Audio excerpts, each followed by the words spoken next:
Bom dia, eu sou a Kátia Wagner Radke, atual presidente da Sociedade Psicanalítica de Porto Alegre, e é com um grande prazer que hoje temos vocês aqui com a gente e contamos com a presença da nossa convidada, da Mariana Duarte, uma pessoa muito especial, que tem a representação do Médicos Sem Fronteiras. Inicialmente, antes de tudo, eu gostaria de lembrar a todos que a nossa atividade está sendo gravada e que poderemos usá-la em todas as nossas redes sociais. Portanto, pedimos o cuidado de todos com colocações que envolvam material clínico, que mantenhamos o máximo sigilo possível. Então, eu gostaria de iniciar agradecendo a nossa colega de diretoria, Kátia Ramil, diretora de publicações e comunicação da SPPA, das colegas Débora Schaff e Caroline Busatti, pelo empenho em nos aproximar da Mariana Duarte, uma pessoa cheíssima de credenciais, e que, pelo tempo, eu vou dizer apenas algumas delas, mas que todos sabemos que ela tem um currículo vastíssimo. Ela é psicóloga clínica, psicanalista e, como eu já falei, tem a representância dos Médicos Sem Fronteiras. Conhecemos inicialmente a Mariana através do podcast e que não temos palavras para agradecer pela beleza do mesmo, pela sensibilidade e riqueza que ela nos apresenta, numa conversa muito interessante com a nossa colega Anete Blaia Luz, qual convidamos para que vocês possam escutar. Complexamente, o podcast da Sociedade Psicanalítica de Porto Alegre. A Mariana, nossa gratidão pela total disponibilidade e generosidade com a qual rapidamente acolheu a nossa solicitação para nos ajudar a pensar sobre esse momento dramático que certamente ainda viveremos muitos desdobramentos do mesmo. Vivemos tempos difíceis em que a solidariedade se fez intensamente presente. Tão logo a situação dramática de devastação ambiental sobre o nosso estado se apresentava e era vivida por todos nós. Podemos pensar em várias razões pelas quais essa solidariedade foi tão intensa e tão pronta para acontecer. Mas talvez isso seja o que menos importe. O que, sem dúvida, importa é que foi e está sendo de grande ajuda para todos nós. É claro que teremos agora, então, um espaço para pensar sobre isso. O que mesmo aconteceu que movimentou tanta gente e que nos preocupa que a movimentação começa a diminuir e que o nosso estado ainda está sob as águas e que precisa intensamente da ajuda de todos nós. Os jovens certamente tiveram um papel fundamental na construção da possibilidade de auxílio que tão bem souberam edificar e tão rapidamente tantos abrigos se instalaram para acolher os nossos desabrigados. Longe de sentimentos de catastrofismo, bem como de soluções ideais, precisamos sim pensar em saídas para esse tempo tão escuro e de tantas inundações. Mariana, obrigada de novo. Queremos muito te ouvir e tenho certeza que teremos uma manhã com muitos debates e com muita troca de conhecimento que tu nos ofertará. Obrigado. Tenhamos todos uma excelente atividade. Só para lembrar, todo mundo que quiser falar, perguntar, na parte de baixo do computador ou do celular tem uma mãozinha. Quando quiserem perguntar, por favor, cliquem ali, que em seguida o Grayson passará para a tela. Obrigada. Mariana, a palavra é tua. Primeiro, muito obrigada pelo convite. É um prazer poder falar, né, nesse momento que a gente possa também oferecer espaços de troca e também de escuta um ao outro. E é um prazer poder falar também na sociedade psicanalítica, porque como psicanalista é sempre interessante essas trocas. Então, apesar do Médicos Sem Fronteiras me atravessar muito, porque é um dos meus trabalhos hoje, eu vou falar, não falo no nome do MSF, falo no nome, né, meu nome como psicanalista, pesquisadora e também MSF, só para deixar também gravado que as fotos que foram utilizadas têm os direitos autorais das fotos. Eu coloquei em cada uma, então tem poucas do MSF, eu tentei achar fotos e também com indicação da sociedade, fotos de artistas aí do Rio Grande do Sul. Deixa eu começar a compartilhar. Eu fiz uma breve apresentação para lançar a discussão e daí depois, quem sabe, a gente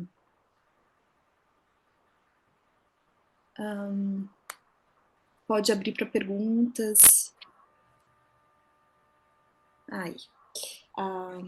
Trouxe alguns dados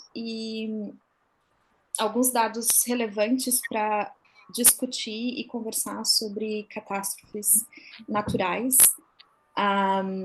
Existe uma separação, apesar de que hoje em dia nem se separa tanto mais, mas desastres naturais e catástrofes climáticas não necessariamente são as mesmas coisas, né? Mas aqui a gente vai englobar alguns dados que estão juntos, que é difícil separar às vezes. Mas então, a catástrofes e reconstruções, qual é o lugar da psicanálise? Segundo um novo balanço da ONU, esse último relatório de 2023, globalmente, um número recorde de quase 76 milhões de pessoas vivem em situação de deslocamento até 2023. Deslocamento interno. Não considerando os deslocamentos internacionais, no sentido de refúgio, apenas de deslocamentos internos até o fim de 2023. Quase 47 milhões de novos deslocamentos internos ou movimentos foram registrados ano passado, ou seja, um número considerável. E esse balanço engloba principalmente as calamidades naturais e os desastres climáticos. Um dado interessante na última década é que os deslocamentos relacionados com o ambiente e clima, eles já ultrapassam os deslocamentos relacionados com os conflitos. Então, eu acho esse dado muito interessante, porque nas últimas décadas se fala tanto, né, de zonas de conflito ou deslocamentos internacionais por questões de conflito, mas na última década esse número por questões ambientais e climáticas tem aumentado consideravelmente e já ultrapassa, então, os deslocamentos por conflitos. Me desculpem que eu não consegui achar esse slide em português, mas é da Organização Mundial da Saúde. Mas só para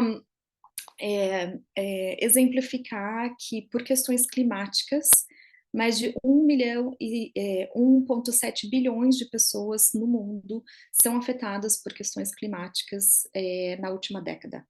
Então, esse número, como eu falei, né, tem crescido exponencialmente. E o Brasil, considerando nossa situação, então, o Brasil lidera essa situação nas Américas. Então, apenas os deslocamentos ligados a desastres naturais o Brasil lidera nas Américas, com 745 mil pessoas afetadas. Mais de 1/3 dos deslocamentos na região. Então, segundo o relatório da ONU, o Brasil teve 12 eventos climáticos extremos. Por que é importante colocar esses dados? Porque nesse momento de reconstrução é importante também repensar possibilidades a longo prazo, a gente vai falar um pouco mais sobre isso, para antecipar novos riscos. Então, além de reconstruir, é uma análise de riscos também, porque essa não vai ser a primeira, não é a primeira e não vai ser a última situação também. Então, o que pode ser evitado para questões futuras, né? Ou o que a gente pode se preparar para questões futuras? E quando a gente fala, então, de desastres naturais e climáticos, a emergência da saúde e dos desastres aumenta o risco de desenvolvimento de problemas psicossociais de saúde mental. Não tem como separar nesse momento, né, o apoio psicossocial, a questão de cuidado e promoção e a parte de prevenção e tratamento da saúde mental. Eu acho interessante, é uma pesquisa da Organização Mundial da Saúde, e, infelizmente, ela não está separada entre conflitos e desastres naturais, mas é apenas uma porcentagem do que a gente pode esperar nesse momento com relação à saúde mental. Então, pós-desastre, a maior parte da população vai demonstrar algum tipo de sofrimento, né? Isso é esperado. Dificilmente alguém não vai sofrer de alguma forma. Porém, nos primeiros 12 meses pós-desastre, a prevalência ou a porcentagem de pessoas que vão desenvolver algum sintoma leve ou moderado de uma condição de saúde mental, ele se eleva para 10% da população e de severos de 2 a 3%. Pós 12 meses, esse número também aumenta de 15 a 20% nos casos leves e moderados, e 5%, até 5% nas questões mais severas, o que nos dá aí um grande indício da importância do trabalho da saúde mental. Não só, né, porque pensar em 25% da população com moderados, casos moderados ou severos, já é um número enorme de pessoas que vão precisar não só de apoio, mas de tratamento da saúde mental. Mas pensando num movimento também de atuação de apoio psicossocial desde a fase aguda para prevenir que casos possam vir a se tornar severos também, né? Então, a prevenção, não só o tratamento, não só o cuidado imediato nesse momento de crise, a prevenção para futuras situações também é de extrema importância no momento de emergência. Esse é o guideline, essa foto, então quem tiver interesse, eu já falei um pouco dessas coisas, talvez eu me repita, mas para quem não ouviu o podcast, fica aí, para quem tiver interesse, ainda não ouviu, mas eu falei um pouco dessas diretrizes, essas são diretrizes, o IASC é um guideline, né, é um manual de diretrizes de saúde mental e apoio psicossocial em emergências. Ele é baseado em organizações internacionais e diretrizes da Organização Mundial da Saúde. Por que é importante dizer isso? Porque são diretrizes que o Brasil também segue, né? Então, o Ministério da Saúde no Brasil segue as diretrizes da Organização Mundial da Saúde. Então, quem tiver interesse também de conhecer um pouco mais o que é proposto num contexto de apoio e psicossocial em emergência, ele tem vários passos e é interessante. Mas as situações de emergências criam, então, diversos problemas nos níveis não só individuais, né, não só na questão do sofrimento individual, mas familiar, comunitário e macro, coletivo, enquanto cidade, estado e comunidade. Em cada um desses níveis, as emergências fragilizam ainda mais, né, os apoios de proteção das pessoas, aumentando os riscos e agravando problemas pré-existentes. Então, situações que já haviam de complexidade aí nas comunidades ficam ainda mais fragilizadas e os problemas potencializados. Então, por exemplo, desastres naturais como inundações normalmente têm um impacto desproporcional sobre pessoas da população em situação de vulnerabilidade. Pensando em grupos de vulnerabilidade, alguns exemplos. Mas alguns exemplos do que a gente denomina grupos vulneráveis em condição de vulnerabilidade, que se potencializa nesse momento. Então, pessoas que já haviam uma experiência de vida de condição de saúde mental anterior ao desastre. Acho que esse é um ponto bem importante que acaba sendo muito negligenciado no mundo todo, quando o sistema de saúde está ou muito sobrecarregado nesse momento da emergência, obviamente, ou em muitas situações destruído pela condição da emergência. A saúde mental, as pessoas com condição prévia de alguma situação de saúde mental, de alguma condição de saúde mental, ficam ainda mais vulneráveis nesse momento. Sobreviventes de violência, e lembrando que nos momentos de emergência também a vulnerabilidade nas questões de violência aumentam, então número de violência sexual, número de tráfico humano aumenta exponencialmente nessas situações. Crianças desacompanhadas, obviamente, migrantes e refugiados, então, que já estão aí numa condição muitas vezes vulnerável, ficam ainda mais expostas nesse momento, idosos e crianças, pessoas que perderam familiares, então nesse momento de luto, e feridos. essa é uma situação que eu me deparo muito né, no trabalho do MSF. Por que eu incluí? Porque os feridos, a gente vai falar um pouco depois da reconstrução, pessoas que também carregam uma marca física, hoje são feridos, mas que vão ter uma cicatriz física, elas também despertam na comunidade as memórias coletivas num pós-emergência.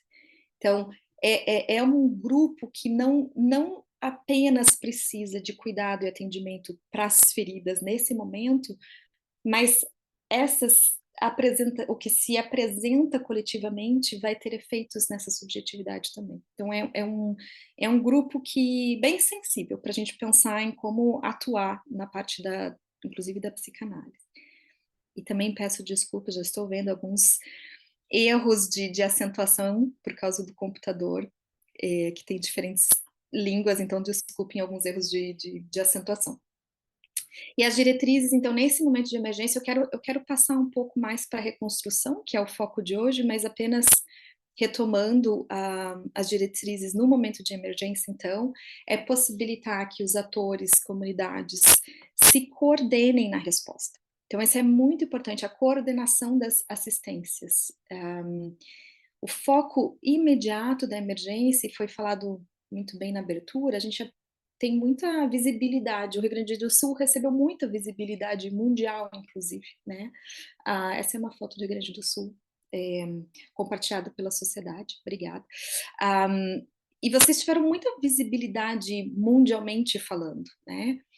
Então, nesse momento de emergência, é importante pensar em como coordenar ações, e isso já está sendo feito, para que não se descoordene, ou para que não se desorganize o mínimo de reconstrução que já está sendo realizada na comunidade. Então, a forma de lidar com a emergência, ela vai ter efeitos positivos ou não nesse pós-desastre também e nas suas reconstruções. Então, as diretrizes também indicam estratégias específicas de saúde mental e apoio psicossocial que devem ser consideradas, então, inclusive em questões de políticas públicas. A considerar nesse momento de emergência ou logo depois, porque eu considero esse momento ainda enquanto fase aguda, né? Ainda está no Rio Grande do Sul a fase de emergência, já passou esse primeiro momento aí de acolhida, de cuidado, de se ver como atender as emergências, mas ainda é considerado uma fase de emergência, né?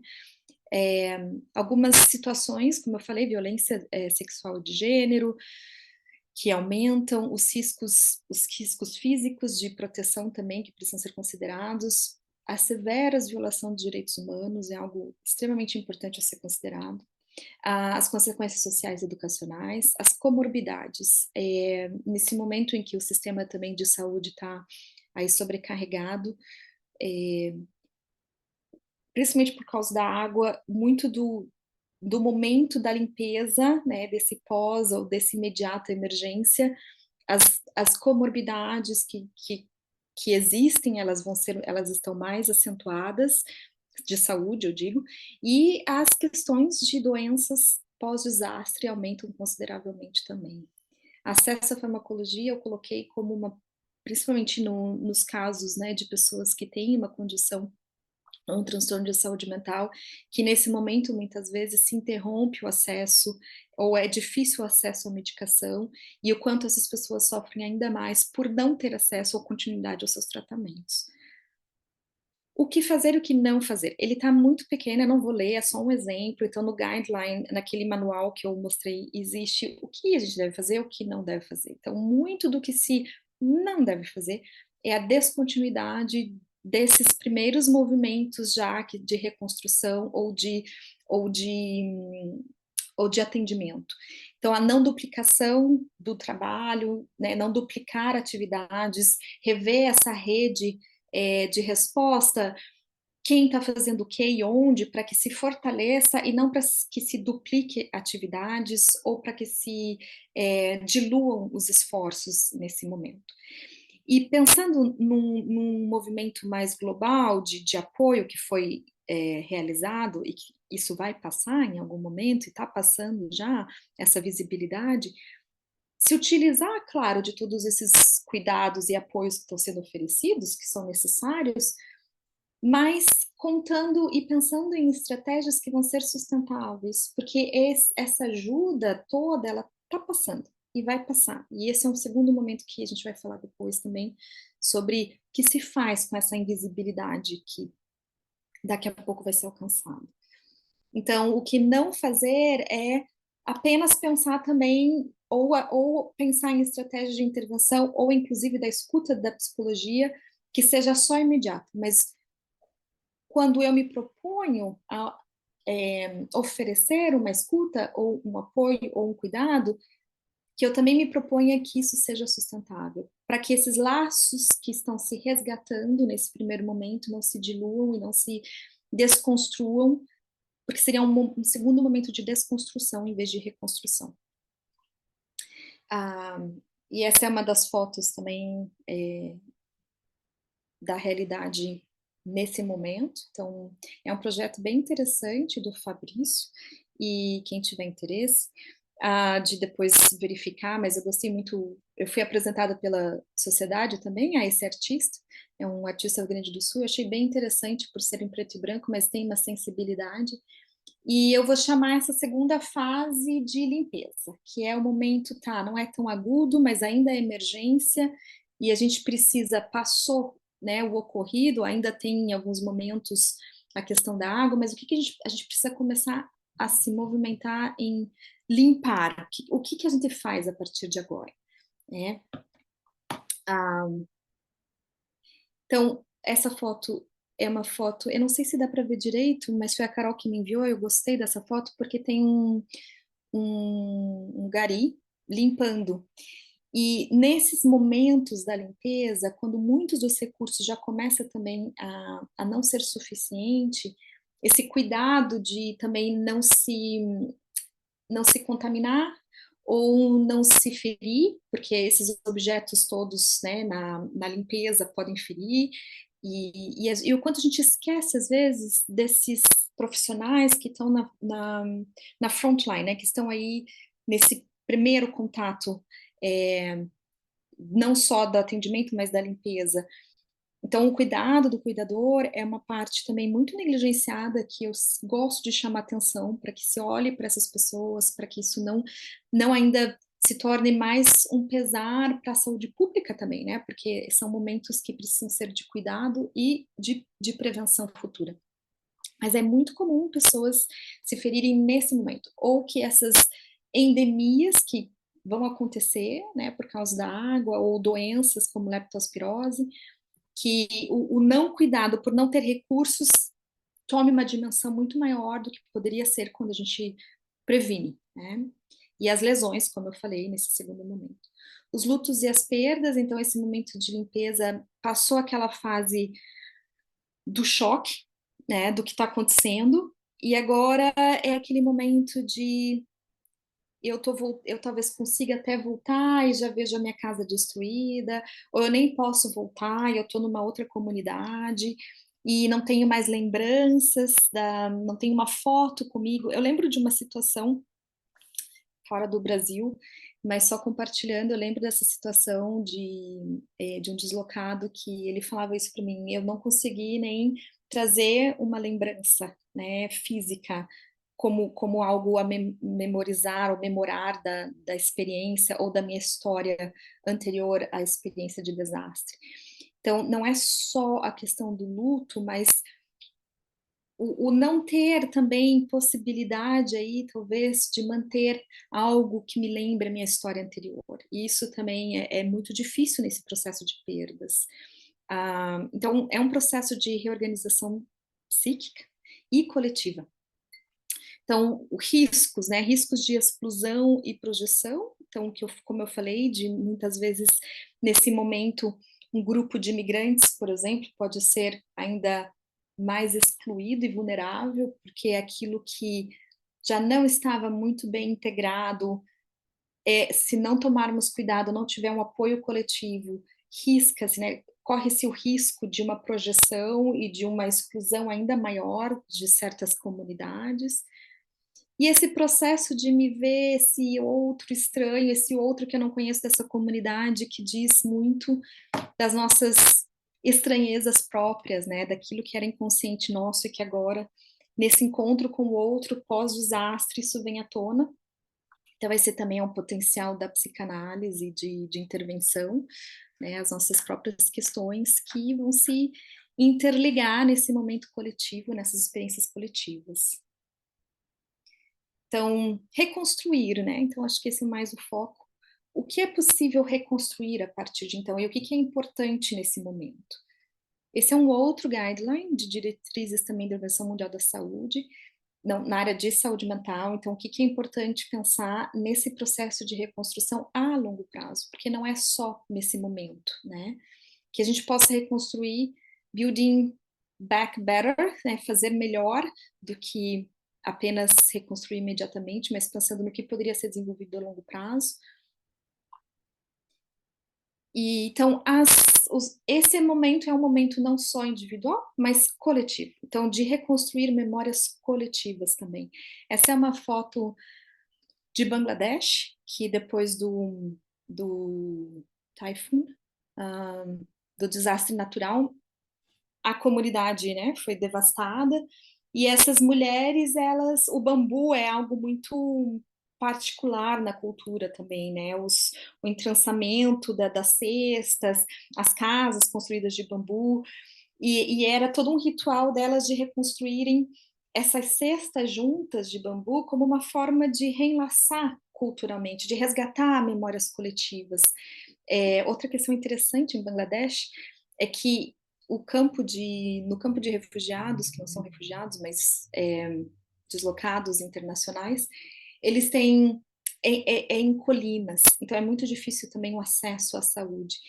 E eles fizeram o que eles chamam de bambulância. Eu achei tão interessante. A comunidade, não existe transporte para se movimentar nessas colinas, é só a pé, mas muitos feridos, no momento do desastre, não tinham como ter acesso à saúde.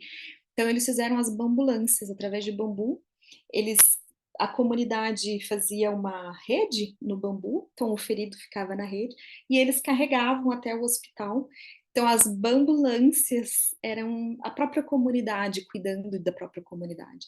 Então, esses potenciais criativos, não só de momentos de rituais culturais para se resgatar os laços comunitários, mas as novas estratégias também que a comunidade pode criativamente trazer.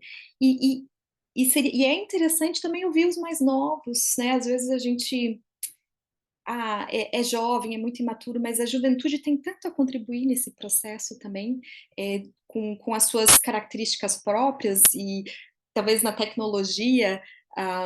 Então, ouvir as diferentes idades, diferentes experiências que se integrem nesses espaços coletivos é uma forma também de não só resgatar questões culturais para que esses laços se recomecem depois de tantas perdas, mas de uma reconstrução coletiva. Falando de coletivo, como né, não é só do individual, eu acho que esse é o principal ponto pós-desastre, dependendo de como coletivamente essa narrativa que vai se construir a partir dessa marca se propõe, pode ser com efeitos positivos ou não tão positivos. Por exemplo, comunidades que conseguem compartilhar as experiências de resiliência e de resgate coletivo, as próximas gerações, ou as crianças ao crescer, mas as próximas gerações, porque é uma marca que vai trazer efeitos em gerações, elas podem aprender como lidar coletivamente com as dificuldades, ou pode ser algo muito destituído, ou destruidor, ou tóxico. E aí entra também mais um papel que eu acho interessante e importante, né, falando de psicanálise, esse processo de reconstrução, ajudar comunidades, indivíduos, a construir narrativas que sim, que é possível, que precisa ser falado da dor, não estou dizendo que a gente tem que tamponar, pelo contrário, é preciso falar dessa dor, mas que se encontre narrativas que nos ajudem a transformar. Eu lembro de uma situação numa comunidade específica em outro país, que a comunidade, através das suas experiências de resiliência, as crianças, quando eu lembro desse paciente especificamente, que estava num outro país, era uma criança desacompanhada, então com 17 anos, né, criança e adolescente, ele tinha perdido a família, e na sessão comigo, ele traz questões de resiliências da família. Ai, mas a minha mãe, quando eu era pequena, me contava dessa história que a comunidade passou, e eles lidaram dessa maneira. Então, era uma história de esperança, apesar da dificuldade, apesar desse segundo ou terceiro momento de desastre. Por outro lado, eu tive experiências também de comunidades que havia uma culpa enorme passada de geração em geração através da narrativa, que mesmo num outro país, mesmo numa outra comunidade, mesmo depois de um deslocamento, a carga que esse indivíduo carregava de eu não posso me envolver nessa nova comunidade ou repensar inconscientemente, esse era o ponto da análise, como se resgatar vínculos nessa nova comunidade fosse uma dívida que ele não conseguia pagar porque ele precisava estar naquele momento ainda da situação original e a família nunca iria perdoá-lo de não estar sofrendo. Então, essas questões inconscientes, individuais, que vão aflorar em algum momento, é um espaço aí para a psicanálise. E como eu digo, dependendo de como isso vai ser orientado também no processo, pode trazer efeitos positivos ou nem tanto positivos nesse processo de reconstrução. Eu gosto muito da clínica do testemunho, apesar de não ser, a clínica do testemunho ela não está vinculada a questões de desastres naturais, é mais na questão de sobreviventes de violência, mas a clínica do testemunho ela se embasa muito no fato de ouvir um testemunho individual é também ouvir um testemunho coletivo. Então essas marcas, esses significantes, eles vão se apresentar nesse momento e entra aí a importância da psicanálise também, né? Desses resgates. Esse é um grupo de pares, então falando de possibilidades coletivas, então quando eu falei de feridos, essa é uma situação do MSF, mas apenas para exemplificar, grupos de pares, né, que apoio entre pares para resgate e essa comunidade principalmente, ela sofreu muitas questões, né, muitas lesões físicas. E num primeiro momento, era um estigma enorme, e ainda é em muitas situações, né? É difícil quando a gente olha para alguém que tem uma marca física e que isso não desperta, né, as experiências coletivas, é mais difícil a integração, é mais fácil, ou num primeiro momento é mais fácil se isolar, excluir, estigmatizar. Então esse grupo resolveu se unir nesse propósito de vamos repensar o que é possível juntos e vamos trabalhar comunitariamente a redução de estigma. Então eles faziam esse grupo de pares para se reorganizar e trabalhar redução de estigma na comunidade. E falando de políticas públicas, esses grupos começaram também a se integrar em, ok, a partir de então, ou futuramente outras situações acontecerem, se integrar em políticas públicas, exigir que políticas públicas sejam também transformadas. Esse grupo especificamente não tinha na região acessibilidade nas ruas. E como agora todos eles, né, a maior parte deles passou por amputação e ou está na cadeira de rodas ou com prótese, a mobilidade era muito difícil, inclusive para continuar o acesso ao tratamento, e isso foi algo colocado e nas políticas públicas foi algo que foi transformado depois de alguns anos. Hoje tem acessibilidade na região, o que foi bem interessante de ver essa transformação.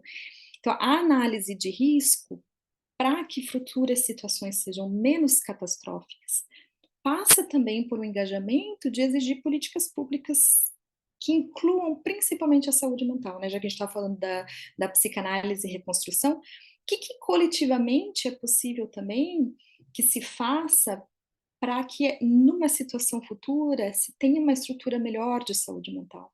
Eu lembro de uma experiência no Paraná, quando a gente trabalhava com migração forçada, anos atrás, e no Paraná era a primeira rede que a gente chamava de hospitalidades, então era a primeira rede de apoio, de networking que a gente estava tentando formar, e essa rede, a partir dessa rede, se montou o Conselho Estadual, o primeiro CERMA do Brasil, na época, e que hoje tem efeitos aí nas políticas públicas. Então, de novo, desastres não são só de questões individuais, elas ultrapassam o micro para o macro, então estão todas interligadas, e é necessário que se pense o que é possível enquanto políticas públicas para a saúde mental. Mas eu quero compartilhar essa foto também, eu gostei muito dessa foto, como também resgatar espaços coletivos, não só individuais nesse momento. Então, muitas pessoas sofrem e não necessariamente se tornarão traumatizadas psiquicamente quando a gente fala de trauma, mas uma parcela da população, sim, depois de um tempo, pode vir a apresentar essas questões de efeitos das experiências traumáticas. E os espaços públicos, eles podem ser também uma forma de resgate nessa reconstrução necessária. Então, essa é uma foto que fala também, né, parece aí das crianças, os lugares das crianças. Eu não vou entrar na questão das crianças, porque eu sei que vocês terão um evento sobre isso, mas como incluir muito mais do que excluir, como pensar em narrativas e possibilidades de lidar com o sofrimento que respeitem as singularidades, as pessoas sofrem de formas diferentes, e eu acho que essa é uma contribuição também da psicanálise, nessa escuta. E por falar em escuta, de novo, né, voltando a essa questão da reconstrução, o quanto essa visibilidade das redes sociais, da atenção de outros lugares, outros países, vai passando com o tempo. Todos os desastres ou conflitos, isso passa em algum momento. E por isso a importância de reconstruções ou de laços que potencializem a comunidade para que isso não se desorganize quando essa tensão passa. Ou quando essas ajudas imediatas, humanitárias, que a gente chama, elas se acabam em algum momento, né? Então, é um potencial retraumatizador.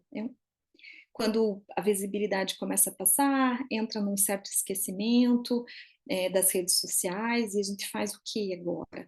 Então, algo que eu sempre chamo atenção, principalmente de psicólogos e psicanalistas, quando querem ajudar numa escuta voluntária, o quanto você está disposto também a se comprometer nesse processo, porque interromper uma escuta, porque já não é mais a fase aguda, é interromper esse reinício e essa reconstrução. Então, pode ser muito mais prejudicial do que talvez nem ter começado com uma escuta. Não estou dizendo que a gente não tenha que ter escutas voluntárias ou iniciais, mas esse compromisso da aposta no laço com o outro novamente, isso passa pela relação com o terapeuta e com o analista. Então, essa aposta na humanidade, que seria o laço, né, de quem está aí precisando de apoio, é a aposta do analista também. Então, o se desengajar num processo é um potencial retraumatizador para essas comunidades e indivíduos. Então, isso há que se levar em consideração quando a gente pensa em qualquer estratégia de intervenção na fase aguda e pós-aguda. Eu acho que eu já falei bastante. Deixa eu só interromper. Eu vou só finalizar para abrir para perguntas. Então, resumindo, outras possibilidades de reconstruções, então, não só coletivas, individuais, a arte, o que é possível através de redes locais. A arte é algo, por isso que eu escolhi fotos também artísticas da região, porque a arte é uma possibilidade também de simbolizar algo. Num momento como muitas pessoas, então, algo da psicologia, da intervenção e da psicanálise, a gente não foca na experiência traumática nesse momento. A gente foca muito mais, claro, algumas pessoas vão conseguir falar sobre isso e podem ser acolhidas, mas a experiência traumática pós esse momento que eu vou chamar suspensão, muitas pessoas inclusive relatam que se sentem, como se eu tivesse despersonalizado, né?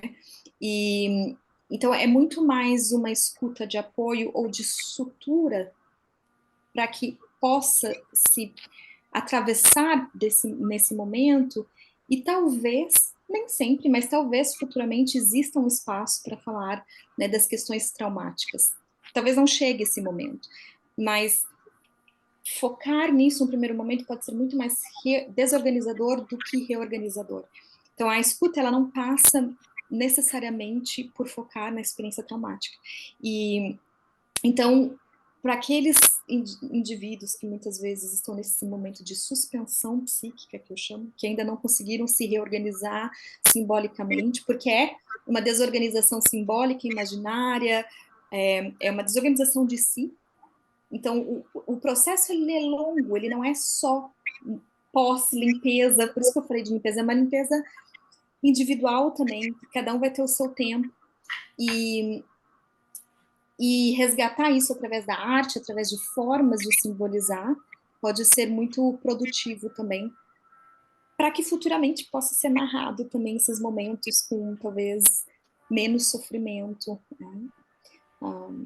Eu acho que eu vou abrir para perguntas que fica mais interessante do que eu ficar falando.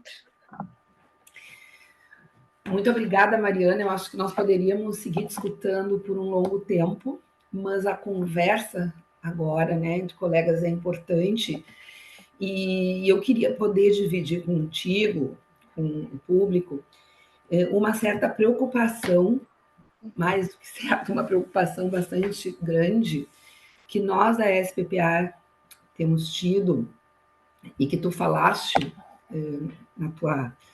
na tua conversa conosco, sobre o que eu chamo de euforia de solidariedade que a gente viu num primeiro momento, né? E que lendo jornais nacionais, sobretudo nacionais, a gente vê que cada vez menos espaço está se dando para a nossa situação catastrófica. E que isso nos preocupa no sentido do que tu falaste, né? Assim como tem as fases do luto, a euforia não dura, e que a nossa grande preocupação é com a descontinuidade de cuidado e que isso tem um potencial risco de retraumatização. Os abrigados já estão mudando de abrigos, ou seja, já estão perdendo uma segunda referência, né? Perderam todas as suas referências de casa, de vizinhança, foram para um abrigo, já estão sendo deslocados, e isso já está meio silenciado, né? Então, depois que os colegas puderem falar, eu também gostaria de te ouvir como a gente pode realmente tentar, se é que pode, minimizar riscos diante deste potencial de descontinuidade. Obrigada. Grayson, por favor, eu queria passar a tela. Mariana, podemos passar 3 colegas de cada vez? Fica bem? Então, Ana Cristina Tofani, Débora Schaff e Eneide Yankelevich.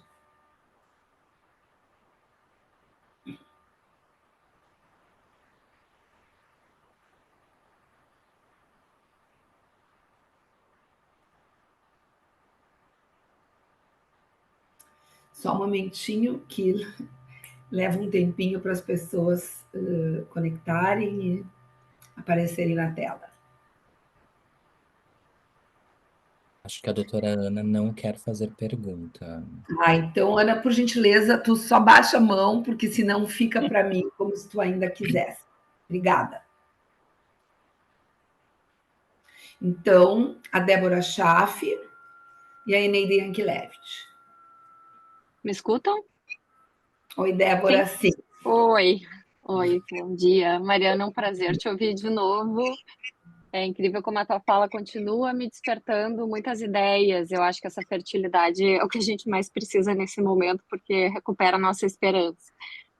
Então, eu achei interessante isso que tu falasse sobre a reorganização social que vai acontecendo, desse enlace que, claro que a gente deseja que depois de uma desorganização, de uma crise, esse enlace se dê de uma forma melhor que a anterior, como tu falasse, né?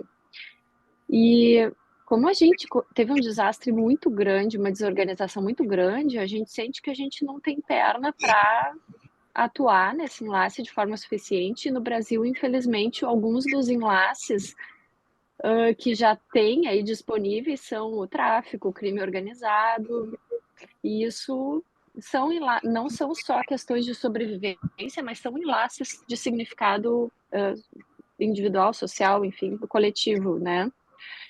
Então, eu fico com a sensação que, claro, a gente como psicanalista, acho que no início a gente ficou muito com a sensação de não sabemos o que fazer. Agora eu acho que é claro, cada vez mais te ouvindo, que o nosso lugar principal, no início, é como seres humanos carregando água mesmo, mas agora é nessa costura, atuar nessa costura de todas as formas que a gente puder.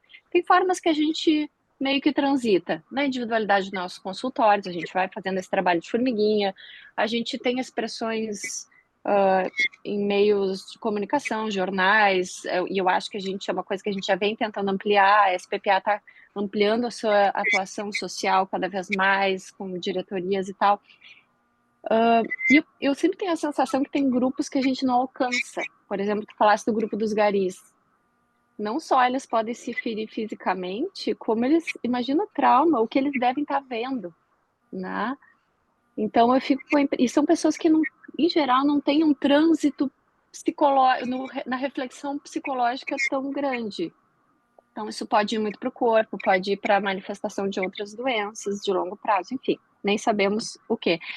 Como que a gente pode, que ferramentas que tu tem visto no teu trabalho, que funcionam legal, que a gente pode atuar mais ativamente? Por exemplo, propor grupos de conversa para garis, por exemplo, aí teria que chegar junto às instituições deles.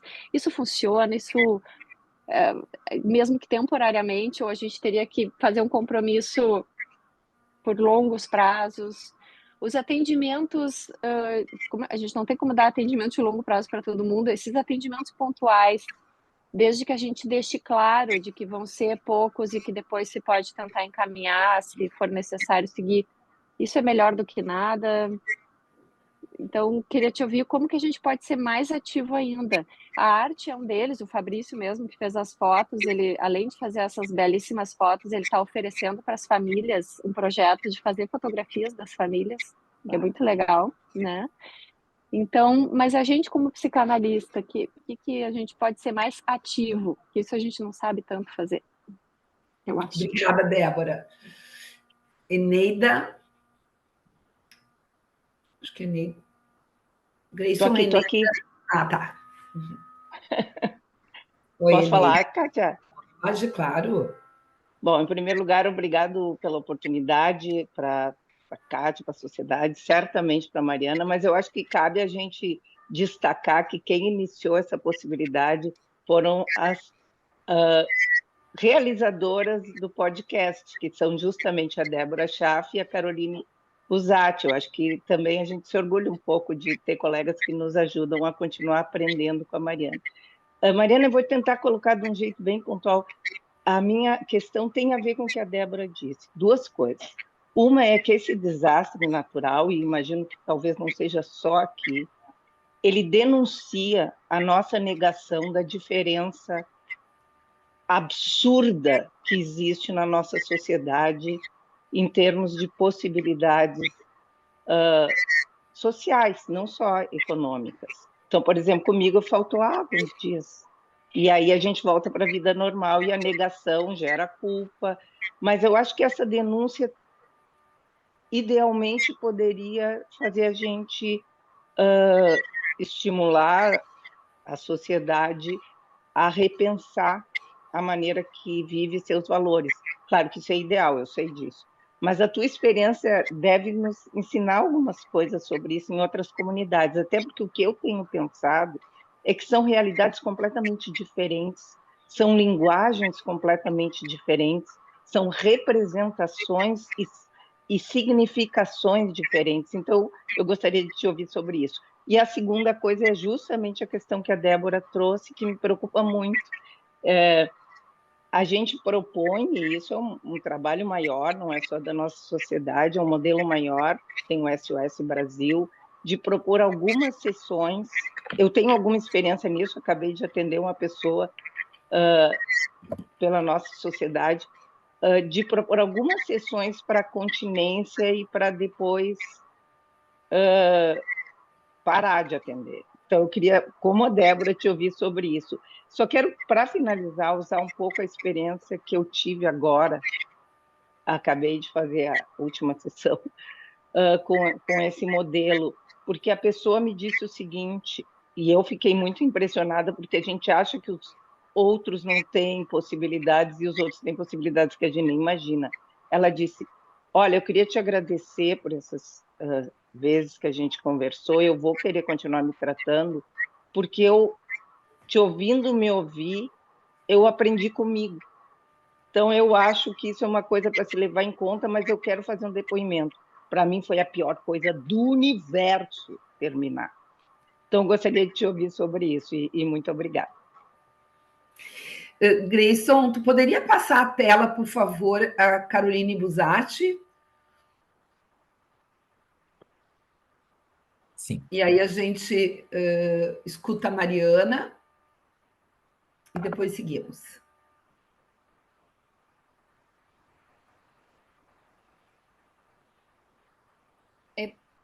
É para eu responder ou a Carol vai falar? A Carol está entrando, vamos tá. ouvir a Carol e aí a gente passa a palavra para ti.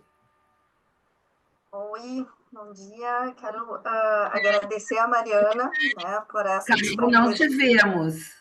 Não, para aí. Então, será que a minha câmera está falhando aqui? Faz a tua pergunta e depois a gente passa para a Mariana. Eu quero te agradecer, né, Mariana, por esse contato e essa disponibilidade. A Mariana, desde o primeiro momento que eu fiz contato, ela se mostra muito disponível. A gente tem conversado muito e trocado muito ideias, e eu tenho aprendido muito com a Mariana. Então, antes de mais nada, eu quero agradecer muito essa disponibilidade dela, não só agora, mas em vários momentos. Mariana, eu queria também te ouvir falar sobre esperança, sabe?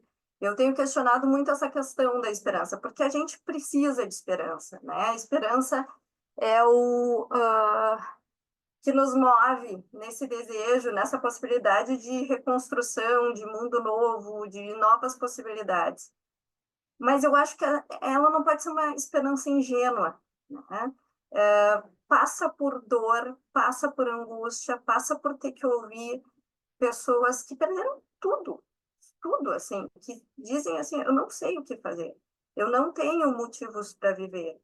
Então, eu acho que é importante, eu sei da tua experiência em locais de desastre, de conflitos, que também vivenciam isso. E eu queria te ouvir, assim, né, porque por mais que a gente tenha uma experiência de escuta, eu acho que essa escuta, né, e a escuta com esperança, ela tem que ser muito bem conduzida, eu diria, né, ou muito também tolerando o poder ouvir a desesperança para, num determinado momento, ajudar a repensar essa situação toda, né? Então, eu queria te ouvir nessa tua experiência. Obrigada, Carol. Obrigada, Eneida. Mariana, então, por favor, a palavra é tua. Acho que as três contribuições são diferentes, mas elas têm algo em comum, que é esse processo de esperança ou do que fazer para também... A gente não dá conta de tudo. Eu acho que o primeiro ponto é também a gente desconstruir certos ideais e dar conta também das nossas limitações, no sentido de que a gente não vai responder a tudo e a gente não vai conseguir, como a Débora falou, ter, ou talvez atendimentos tão longos, mas o que é possível para que as intervenções possam ser sustentáveis. Não significa que eu tenha que trabalhar a vida inteira com uma determinada situação, né? E o que também pode gerar esperança. Então, o que eu percebo na minha experiência é que as comunidades têm muito mais resiliência e encontram formas, o ser humano encontra formas muito criativas muito mais do que a porcentagem de déficit ou trauma. E essa é uma grande...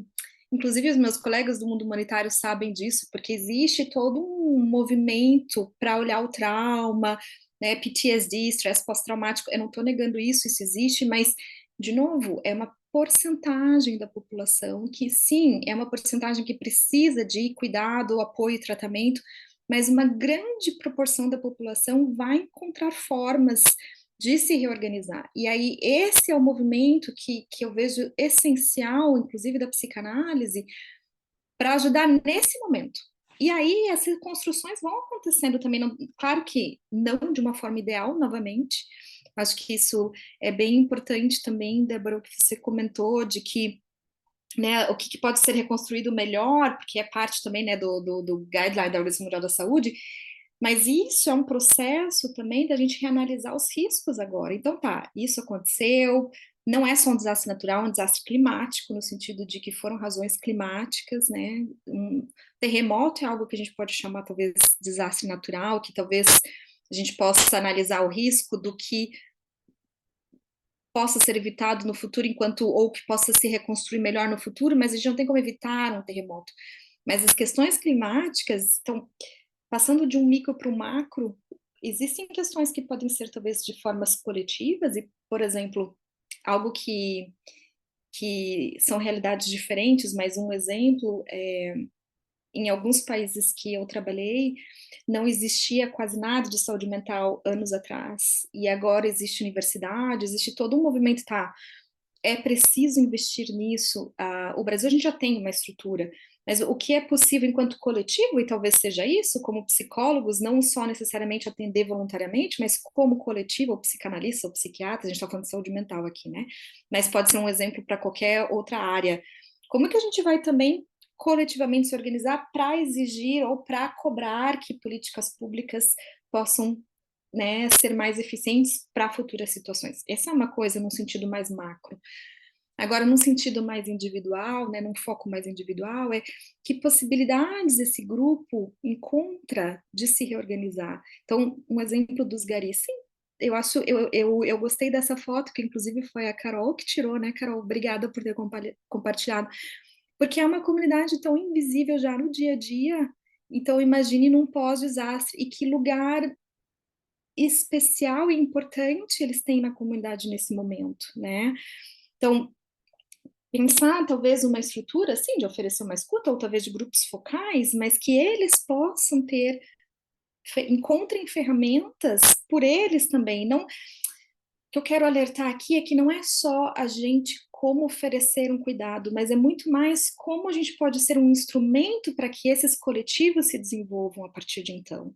Então, quando a gente fala de um tratamento individual, né, ou de apoio psicológico para uma estrutura psíquica, é nessa situação de conter para que o indivíduo possa avançar a partir de então. É muito mais como se fosse uma possibilidade de impulso do que essa dependência a longo prazo.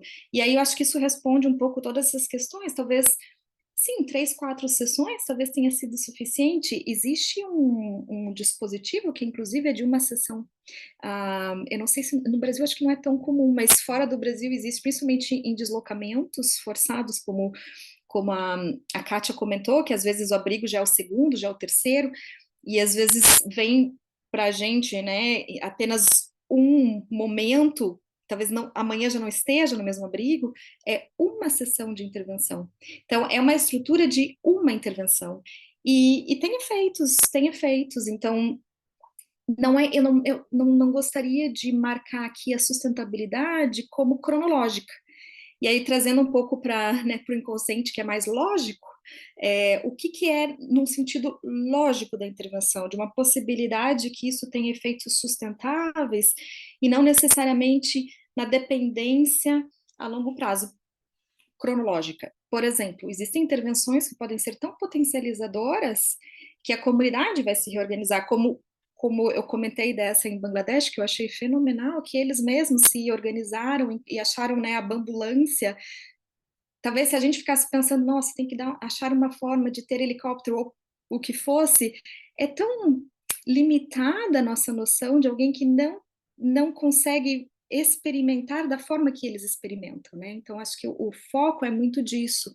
Uma sessão, 2 sessões, 3 sessões, não é a cronologia, é o que desse potencial lógico pode trazer um pouco de ferramenta a esse indivíduo ou a esse coletivo, para que eles desenvolvam as suas ferramentas ou se capacitem através das suas experiências de ferramenta. Como eu falei, os grupos já têm uma história também que carregam de se reorganizar. Talvez não seja da mesma forma, porque não é, talvez é a primeira experiência, mas as reorganizações, elas sempre existiram. E eu acho que o focar no potencial, e aí entra um pouco do que tu falou, Carol, da esperança, é focar nessa escuta da resiliência, não só do trauma. O trauma faz parte, o sofrimento faz parte, mas ele pode ter esse potencial de reorganização também.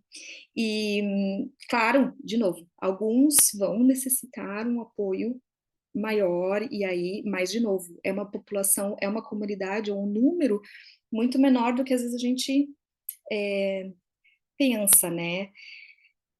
Outra questão de esperança são as diferentes idades, né? Eu acho as crianças, às vezes, envolvidas no processo, elas trazem de uma forma tão genuína, né? Eu acho que um renovo também em certas ideias que a gente, às vezes, perde um pouco, né, com o tempo.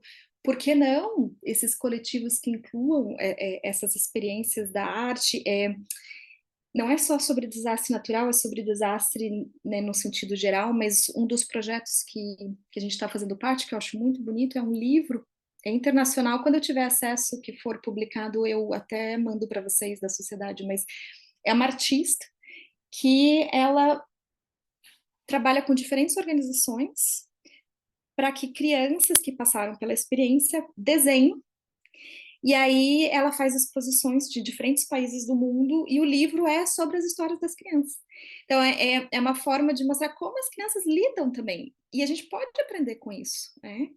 Então, acho que resumindo, que não tanto no tempo cronológico, apesar de ser a longo prazo. De novo, o desastre, a gente não vai se reorganizar agora, digo, institucionalmente, fisicamente, tão rápido, mas nós somos muito mais criativos enquanto ser humano, né, do que necessariamente aí pulsão de morte, talvez, né? A gente é muito mais nesse outro, nessa outra possibilidade. Então é mais o favorecer ou talvez ajudar a encontrar esse movimento do que qualquer ou do que uma dependência nossa também no tratamento. Obrigada, Mariana. Tu está já nos dando uma certa palhinha, né? Uma introdução de uma situação que está nos preocupando bastante, nos ocupando muito, que é a nossa infância e adolescência. E aproveito, então, para convidar as pessoas, porque terça-feira nós vamos ter uma atividade muito bonita, organizada pela Diretoria de Infância e Adolescência e Diretoria de Comunidade da SPPA, que aborda exatamente essas questões, e esse livro seria muito interessante nós podermos ter acesso em algum momento, que aborda exatamente as repercussões, enfim, como é que as nossas crianças e os nossos jovens estão vivendo, estão sendo atravessados por toda essa catástrofe que nós estamos vivendo. Bom, Grayson, por gentileza, a Berenice Gianetti e a Luciana Seco estão solicitando a palavra, então, por favor, tu consegue passá-las para a tela?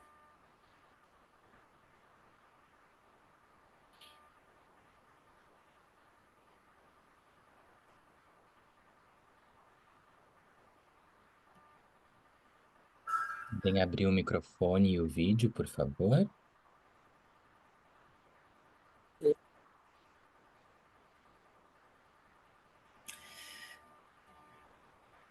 Bom dia, Berenice. Bom dia a todos. Por favor, podes colocar o teu comentário. Estamos te ouvindo e te vendo. Obrigada. Em primeiro lugar, parabéns, né? Muito obrigada por essa oportunidade. Eu queria aproveitar para conversar diante tudo isso que a Mariana está colocando, sobre uma experiência pessoal que eu estou tendo, no seguinte sentido: pessoas que estão indo aos abrigos, né, voluntárias, elas descrevem uma inércia total de quem está lá. Porque a gente tem que pensar assim, há pessoas que agora vão começar a limpar suas casas, mas há pessoas que não têm casas para limpar e elas terão que ser colocadas nas tais cidades provisórias, ou enfim, que isso está sendo pensado. Eu tenho conversado com essas pessoas que estão nos locais voluntários, que é importante que há grupos com lideranças, né? Que aquelas pessoas ali participem da distribuição e da organização das doações, participem da alimentação, participem da limpeza, e elas têm um temor, que é como se isso fosse exigir demais, porque aquelas pessoas estão em estado de choque. Então, o que eu pergunto para a Mariana, assim, na experiência dela, é muito cedo para começar a fazer esse tipo de estímulo, né? Justamente para a pessoa se sentir capaz, justamente para fomentar a capacidade dela, de ela saber que ela vai poder passar por isso. E se essa cultura de assistencialismo nossa não fomenta uma infantilidade e uma dependência a longo prazo. Acho que fui clara no que eu gostaria de passar. Muito obrigada.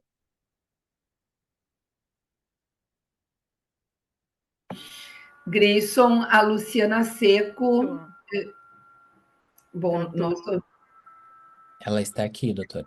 Está me Tá, escutando? Escutamos sim. Tá. Bom, Mariana, muito obrigada pelas coisas que tu trazes para nós. Isso é muito importante, a gente poder ter mais ferramentas para lidar com todos os sentimentos e os traumas desse momento, né?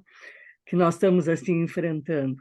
Eu concordo com a Eneida, que infelizmente, frente a toda essa catástrofe que nós estamos vivendo, ficou mais claro ainda a nossa desigualdade social, uma coisa que nós vemos há tanto tempo, e nós temos na sociedade, Mariana, dois grupos que trabalham há praticamente 20 anos na comunidade, e são trabalhos muito consistentes e muito importantes, né? E eu acho que, vamos dizer assim, através das fotografias que foram tão bem utilizadas hoje, essa desigualdade aparece também, não só nas fotografias, mas também nos relatos das pessoas que nós conversamos nas comunidades e no nosso trabalho, né? No consultório aparecem esses relatos, e me tocou muito quando tu disseste que agora, eu acho que é Fabrício, né, que vai fazer fotos das famílias.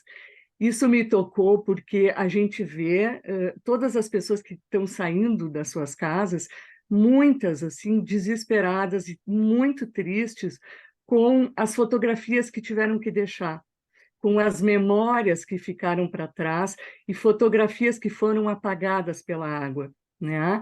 Então, eu acho muito importante isso de poder fotografar as famílias agora, porque no meu entendimento, assim, eu acho que é uma forma de esperança e uma forma de reconstrução. É fotografar essa família que está aí, e é mais uma fotografia, vamos dizer, essa sim é uma fotografia que eles vão poder guardar fora da catástrofe, que eu quero dizer assim, essa fotografia não se perdeu, ela vai se criar, né?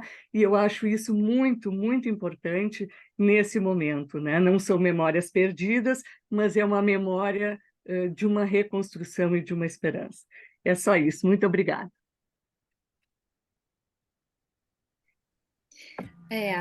Ana, Desculpa, Kátia. Fica à vontade. Tá bem. Obrigada.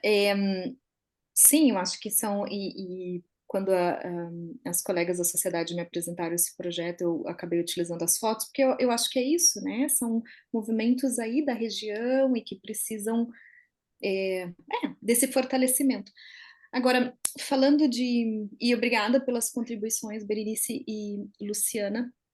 Ah, não existe uma resposta, né? Eu acho que esse é o ponto também do desafio do contexto de emergência e desastres e pós-desastres, que não é uma resposta, talvez tenham que ser várias, né? Talvez tenha que ser aí várias diferentes estratégias, e por isso que é interessante e importante pensar também o que nessa colaboração e nessa construção de diferentes instâncias. Por isso que no começo eu reforcei a ideia de redes, né? Porque sim, talvez algumas pessoas vão estar numa inércia porque precisam ainda desse tempo de não estão dando conta. É o que eu falei de uma suspensão, né? No, no deslocamento forçado, independente da situação do deslocamento forçado, se é por conflito, se é por desastre, ou por questões climáticas, foi tudo tão destruído e destituído, não só fisicamente, mas psiquicamente. Aquilo que dava sentido, as relações simbólicas e imaginárias já não dão sentido mais, já não dou conta mais de ler essa experiência com aqueles aparatos que eu tinha. Então, é um momento de suspensão psíquica que é muito delicado e que talvez esse caminhar junto nesse processo e respeitar que talvez essas pessoas em algum momento ainda precisam de mais espaço para elaborar suas dores, ou de talvez mais apoio para elaborar suas dores, é necessário. Agora realmente é muito, as nuances, é isso que o desastre traz também, né? Essas nuances do que já não funcionava muito bem, que agora vão estar aí potencializados. Essas nuances de, mas até que ponto é um assistencialismo? Ou até que ponto a gente também, numa necessidade nossa de ver uma reconstrução, a gente também não atravessa, né? Não atropela o tempo do outro, ou os mecanismos. É algo que eu tenho aprendido muito na minha experiência, cuidar e não desconstruir já os mecanismos que estão se recomeçando ali, né? Não só de um lado coletivo agora, mas também psíquico.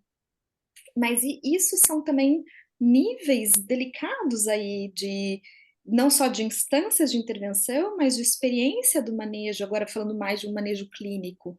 E talvez essa seja a importância do trabalho em rede. Então, por exemplo, vou dar um exemplo de uma situação que eu ajudei a construir, num país que passou por um desastre muito parecido climático e natural, eram os dois juntos, tinha o tufão e tinha também a parte das questões climáticas com as enchentes e com muito menos condição que o Brasil, mas algo que o foco foi, alguns poderiam ter um manejo clínico e trabalhar com as pessoas individualmente que precisam de um apoio num sentido mais terapêutico, digamos. Agora, foi bem interessante que foi um processo com a universidade de achar pessoas que eram mais júnior, digamos assim, que precisavam aprender ainda como trabalhar com comunidades, como trabalhar no nível individual, sendo supervisionado. Então, é um exemplo que, então, através da universidade, com estudantes de 5º ano, que também foi um processo de aprendizado para eles, eles desenvolviam os grupos, os focais, que a gente chamava, mais os atendimentos dessa grande parte da população, que é um sofrimento, né, do luto, mas que aí, né, um quintonista já está preparado para lidar, de certa forma, sendo supervisionado, e aqueles que eram identificados nessas condições mais limites, digamos assim, e aí eles eram acomodados por profissionais mais experientes. Eu estou dando um exemplo da saúde mental, como foi possível aí uma coordenação para aquela ação. E todo mundo aprendeu, de certa forma, porque os estudantes aprenderam, os profissionais aprenderam, a comunidade aprendeu, né, com os grupos focais e coletivos. Instâncias, como eu digo, né, não é só a comunidade, é também exigir que o governo também, né, as instâncias públicas tenham as suas atuações. Eu acho que a coordenação de níveis, porque as pessoas vão ter necessidades diferentes em momentos diferentes, né, e E aí, voltando, já que é uma sociedade psicanalítica, né, voltando para a psicanálise, me desculpem quem não é da psicanálise está assistindo, mas é como eu consigo responder a isso. Pela psicanálise, eu acho que essa também é a diferença da individualidade, quando a gente fala até desse diagnóstico diferencial inicial. Por que não ajudar nisso? Por que não? A psicanálise pode muito contribuir também com essas análises sociopolíticas e dessas instituições, como ajudar essas instituições a lerem esse movimento desses indivíduos e desses grupos, mas é necessário e fundamental que se tenha uma coordenação em rede, porque as diferenças elas vão ser em níveis muito diferentes, né? Mas sim, existem esses casos que é um assistencialismo ou é necessário respeitar um tempo maior, porque essa pessoa ainda não está em condição de um movimento, e nem um movimento de, talvez, falar sobre a experiência traumática, porque acho que é aí que entra também o ponto da minha preocupação quando eu digo que muita gente fala como trabalhar trauma no mundo humanitário, PTSD, técnicas de... Tem muitas pessoas, e aqueles 5% ali que eu falei, que talvez é necessário muito mais uma sutura, né, digamos, uma sutura numa leitura mais psicanalítica, do que, na verdade, focar na experiência traumática. E talvez algumas pessoas nunca vão conseguir falar sobre isso, ou talvez muito mais para frente. Então, são diferentes intervenções, e aí o trabalho em rede, ele vai ajudar isso. Alguns vão atender ou intervir numa rede mais comunitária, talvez outras instituições ou outros indivíduos ou outros profissionais podem intervir numa estratégia mais a nível individual, outros vão intervir talvez a nível mais político, num sentido político de polis, não necessariamente político de lado político, e talvez conseguir repensar o que cada um pode contribuir nessa rede, que é o que aqui da coordenação, que é o mais difícil no mundo inteiro. E no mundo humanitário também, como a gente coordena ações que não se dupliquem e que a gente possa respeitar o que é possível de cada um, porque a gente não vai dar conta de tudo. E ninguém vai dar conta de tudo, é algo que extrapola a possibilidade, né? Então, mas é possível algo de se reconstruir e a partir disso fazer. Então, acho que a coordenação aqui é o que aí de alguns vão atuar em certas áreas, outros vão atuar a nível mais número de pessoas, outros vão atuar em níveis mais institucionais, e é onde a gente se encontra aí, enquanto o que eu posso oferecer. Né? Obrigada. Posso só fazer mais uma colocação rápida? Claro, são diferentes níveis, né, Mariana? Mas o que eu fiquei pensando é que todos nós, aqui do Rio Grande do Sul, estamos envolvidos nisso. Todos nós fomos atingidos por essa catástrofe, de alguma forma, em níveis diferentes. Tem pessoas, como falei, da desigualdade social, em alguns níveis, enfim, mas todos nós estamos. Então, todos nós que estamos nisso, também estamos coordenando ações, e o quanto é importante a gente estar muito atento a isso que tu falasse. É isso, obrigada. E posso só falar rapidamente, acho que isso é bem importante, Luciana. Rapidamente, aproveitando a fala. O cuidado do cuidador no sentido geral, né? Acho que esse é o ponto também do desastre, que todo mundo está passando pela mesma experiência, de certos níveis diferentes, obviamente, existem grupos mais vulneráveis, em condição mais vulnerável, mas a experiência, ela é coletiva. Então, isso também nos atravessa. Então, o nosso autocuidado, ou pensar em estratégia de cuidado de quem está oferecendo apoio, ele é extremamente importante, porque isso nos convoca nas nossas questões também. Então, quando eu ofereço a escuta a alguém, eu também estou ouvindo através dessa narrativa coisas da minha experiência, né?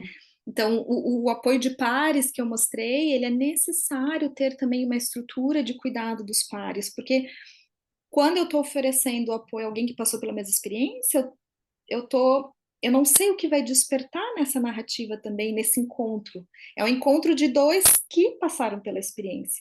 Então, o autocuidado, ou achar estratégias também de cuidado do cuidador, ele é extremamente importante. E isso é muitas vezes, e eu falei no podcast também, no mundo inteiro, muitas vezes é negligenciado, e é o que a gente menos, às vezes, foca na parte mais se eu consigo ter um apoio de cuidado de cuidadores, isso também é sustentável.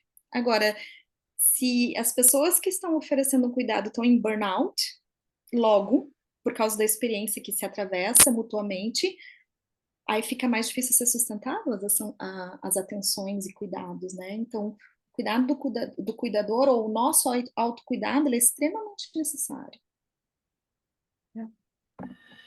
Enquanto as pessoas talvez estejam se movimentando para perguntar, eu fiquei pensando, Mariana, na importância disso que tu está nos trazendo, né?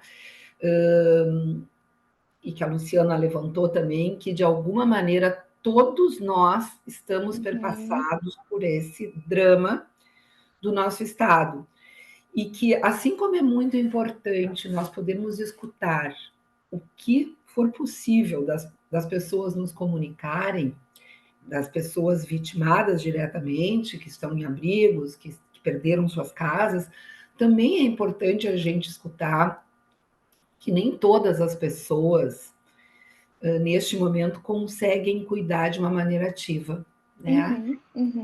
E algumas pessoas precisam de um tempo para poder se restabelecer e que isso precisa ser respeitado, né? Porque nessa euforia de solidariedade, alguns paralisaram e que se sentem muito culpados porque não conseguiram, neste momento, fazer alguma coisa efetivamente prática, quem sabe, e da importância que aqueles que neste momento conseguem emprestar mais a sua pulsão de vida para toda essa situação, que isso é muito bem-vindo, mas que aqueles que não conseguem também precisam ser respeitados, porque ritmos e tempos dependem de cada um, né? Então, acho que isso também é importante. E eu acho que essa é a beleza da construção coletiva também, porque ninguém precisa aqui ser culpado de nada, né? Eu acho que já basta aí o sofrimento, e se a gente ficar achando pessoas para... porque um atendeu, outro não atendeu, um se interviu, outro não interviu. Existe necessidade para todo mundo. Esse é um ponto que um desastre é isso que ele convoca, que ele vai afetar, o desastre afeta todo mundo, a curto e longo prazo, todo mundo, de alguma forma.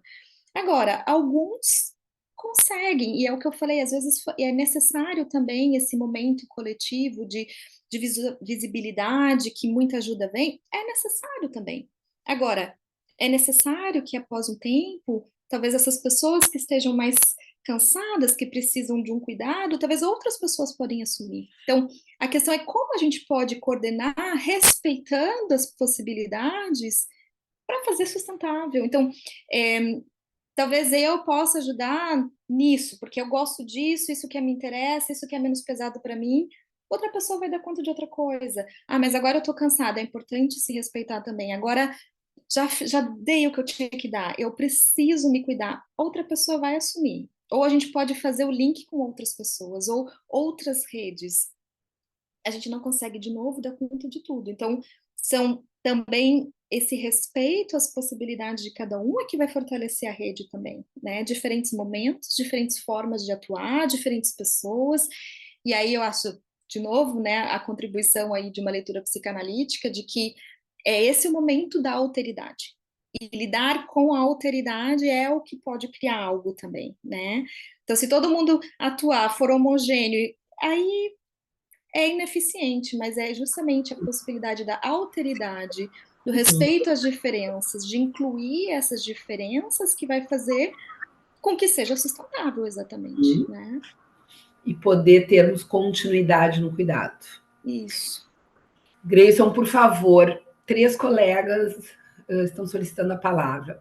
Nazur Vasconcelos, Kátia Codorniz e Débora Schaff.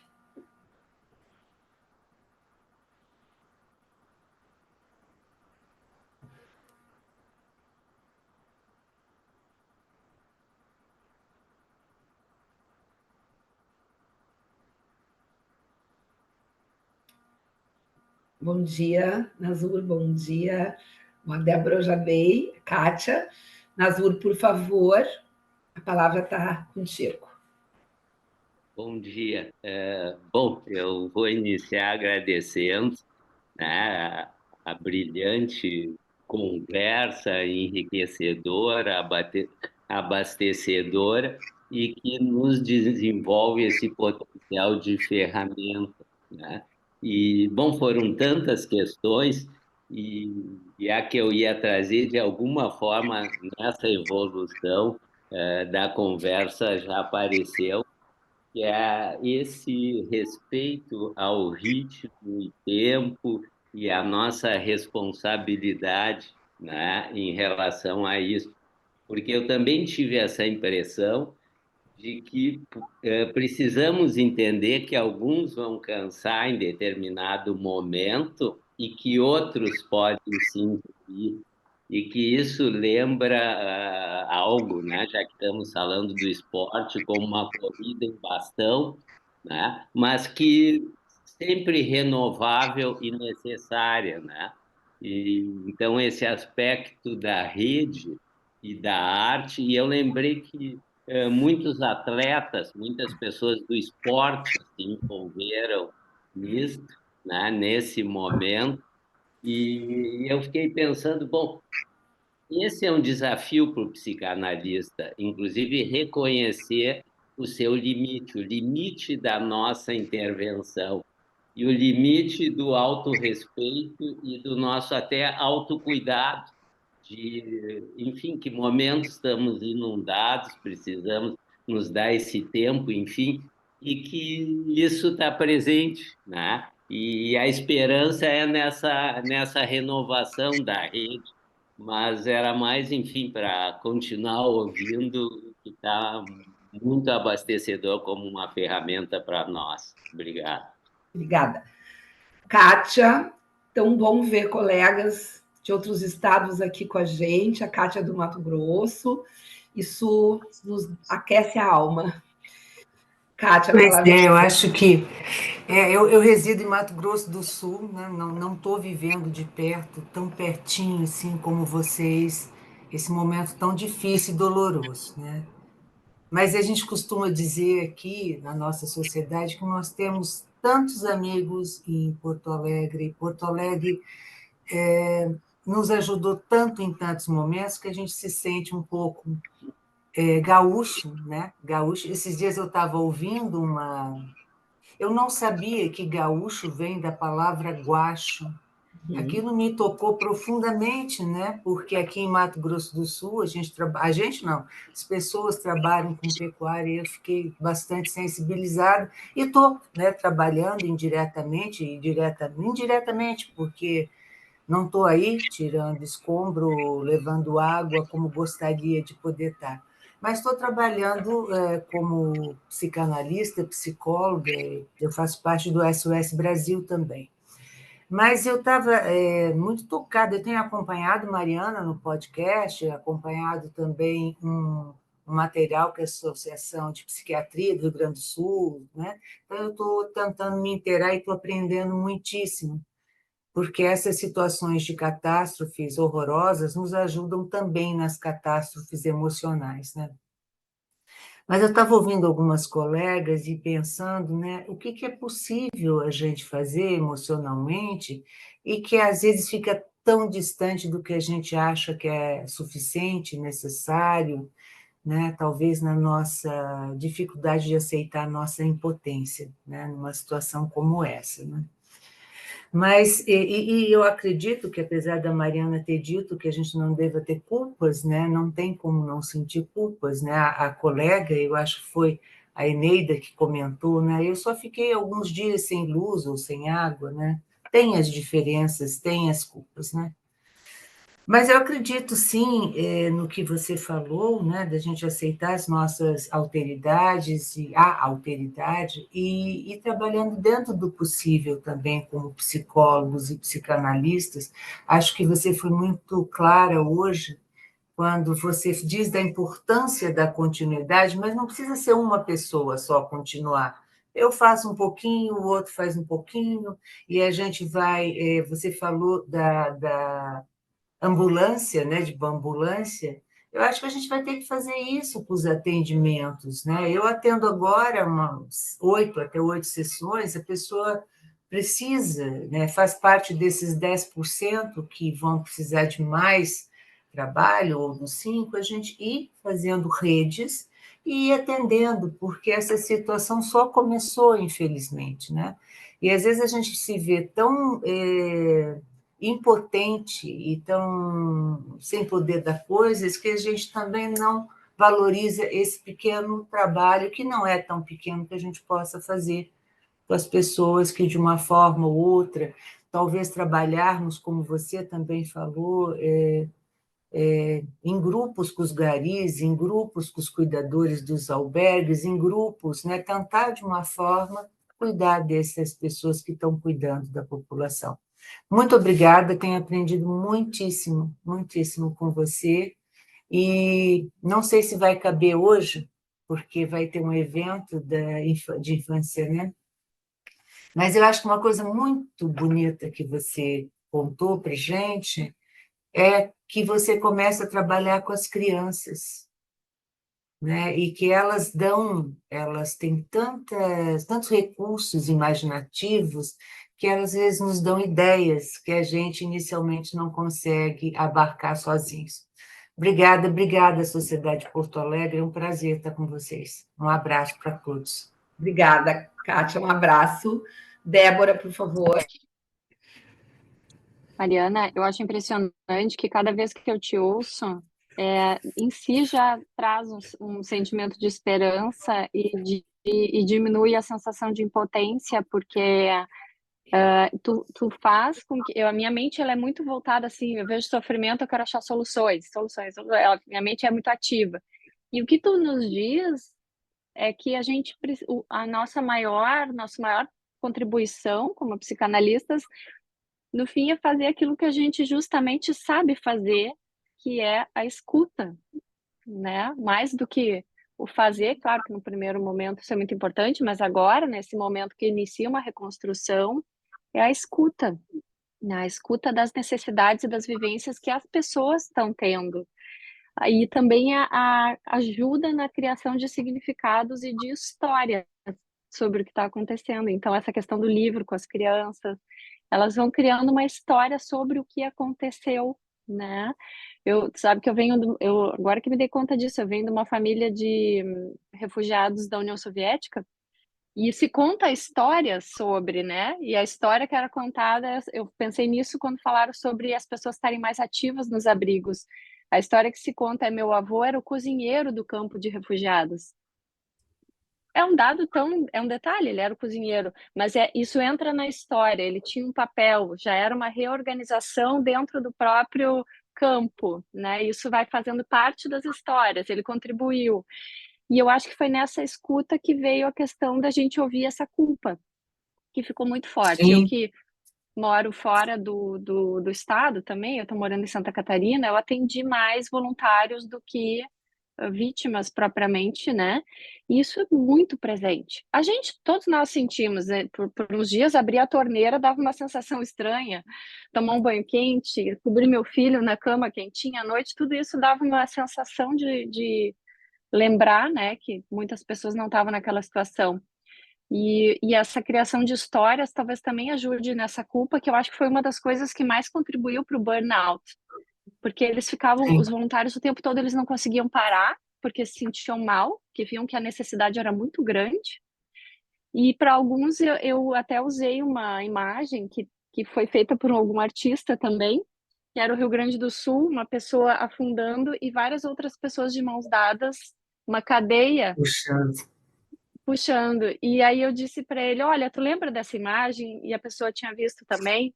Eu disse: todas essas pessoas precisam de mão, porque ele estava culpado de receber atendimento.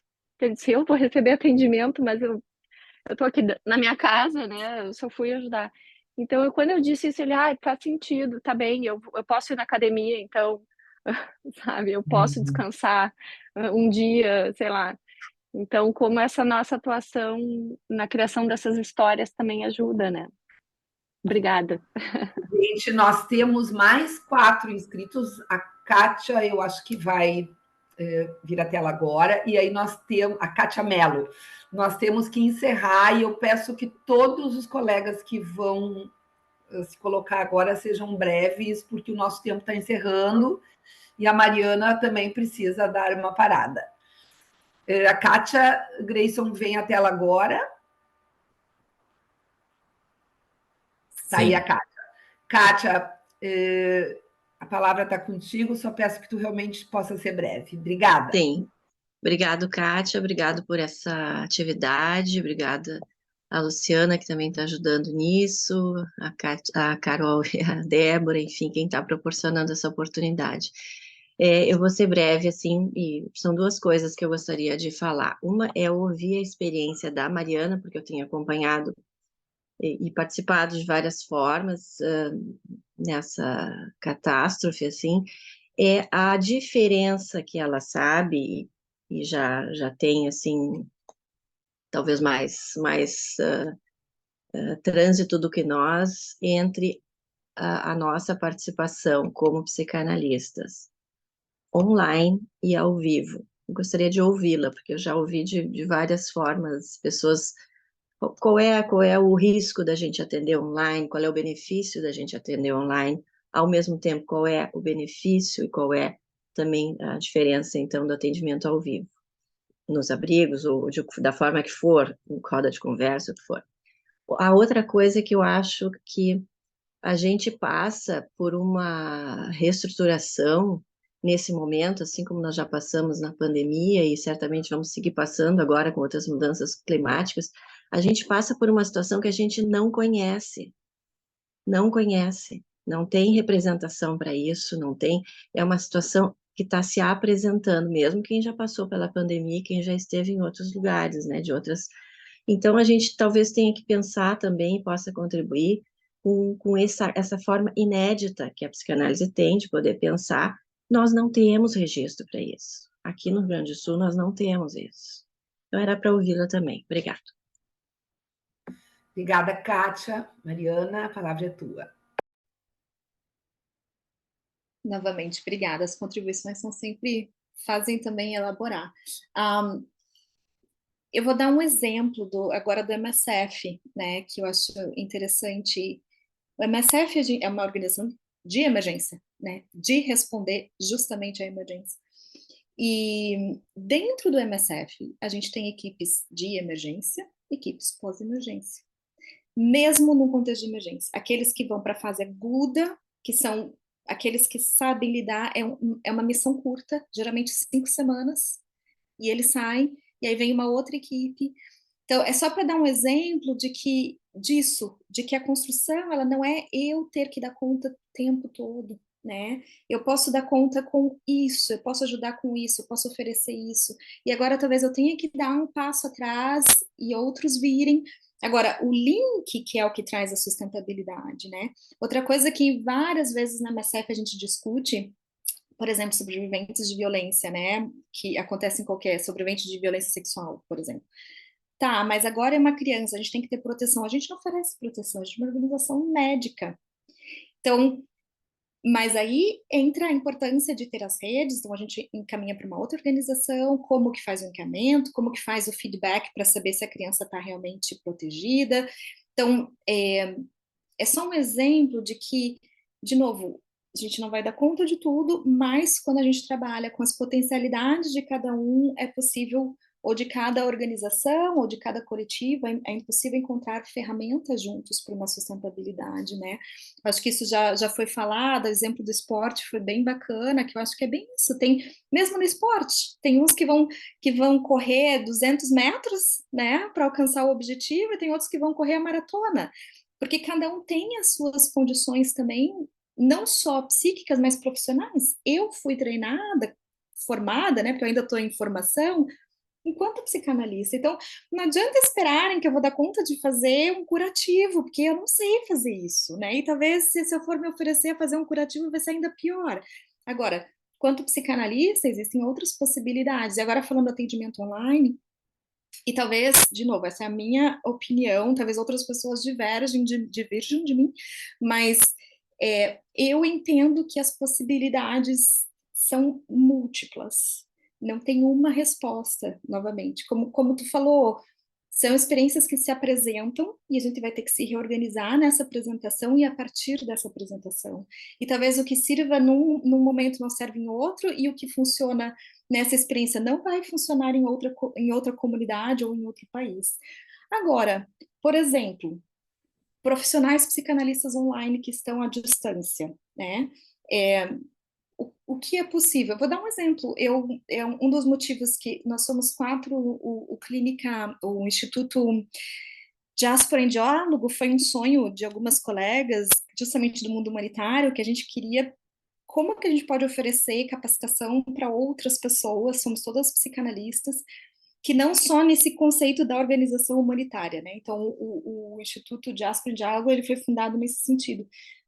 Eu posso oferecer, talvez eu não dê conta de ter 10 pessoas no atendimento, mas, por exemplo, uma das coisas que sempre me pedem, você nos daria supervisão? Então, pessoas psicanalistas que, às vezes, não têm tanta experiência, eu digo até, às vezes, nem condição financeira nesse momento de pagar um valor de um psicanalista, por que não fazer um grupo de supervisão para que eles tenham ferramentas e eles vão atender pessoas também, né? Então, essa rede que eu, num certo nível, digamos, né, na minha formação, me sinto à vontade de dar uma supervisão clínica. Por que não oferecer um horário para uma supervisão para que psicanalistas mais, digamos, aí no início da caminhada consigam oferecer essa escuta e essas multiplicações da estratégia de intervenção, e é dentro do que a gente pode fazer online.